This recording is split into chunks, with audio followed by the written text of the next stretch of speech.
এখন যে ডিসপ্লেটা চেঞ্জ করব সেটা হলো স্পার্ক 7। প্রথমে কিভাবে সিম স্লট খুলতে হয় সেটা দেখাইলাম।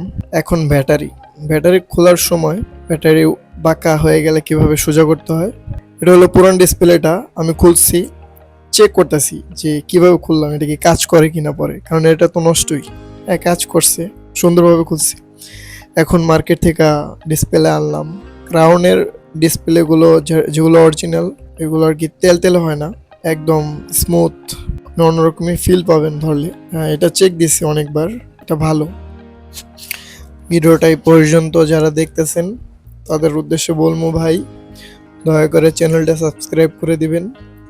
আর যারা বিগিনার আছেন, যারা কম্পোনেন্ট সম্পর্কে জানতে চান, 10টা কম্পোনেন্টের ক্লাস আছে বেসিক, যেগুলো না জানলে জানা প্রয়োজন ভাই এই লাইনে কাজ করলে।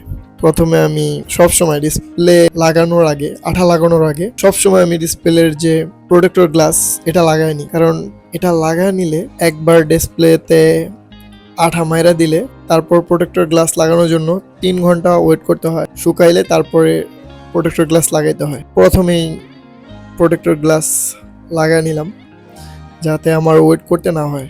প্রোটেক্টর গ্লাস লাগানোর পর আমি র্যাবনের ভিতরে একটা স্টিকার মারবো, আর কি হিডেন প্রুফ ট্যাপ মারবো।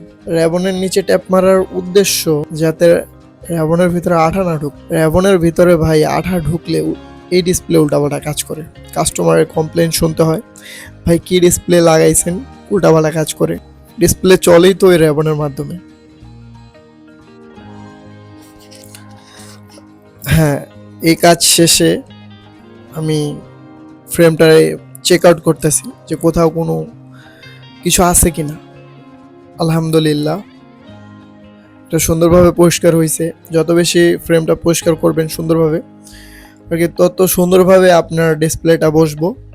আঠা মারলাম, আঠা মারার পরে আঠাটা ফাটায় নিলাম যাতে আপনার ভিতরে আঠা না ঢুকে, ঢুকলে তো সর্বনাশ, উল্টাপাল্টা কাজ করব। তারপরে আস্তে ধীরে আমি সব চেক করলাম, সবকিছু ঠিক আছে আলহামদুলিল্লাহ। ডিসপ্লে লাগানোর পরে আঠা চতুর্দিকে, আপনার ফোনের চতুর্দিকে বেজে থাকবো, ওগুলো আপনি থিনার দিয়ে ক্লিন করে দিবেন যাতে মনে হইব যে আর কি ডিসপ্লেটা লাগানোই হয়নি, কোম্পানি লাগাই দিছে। যারা ভিডিওটা শেষ পর্যন্ত দেখলেন অসংখ্য ধন্যবাদ। আল্লাহ হাফেজ। ভিডিওটা এই পর্যন্তই।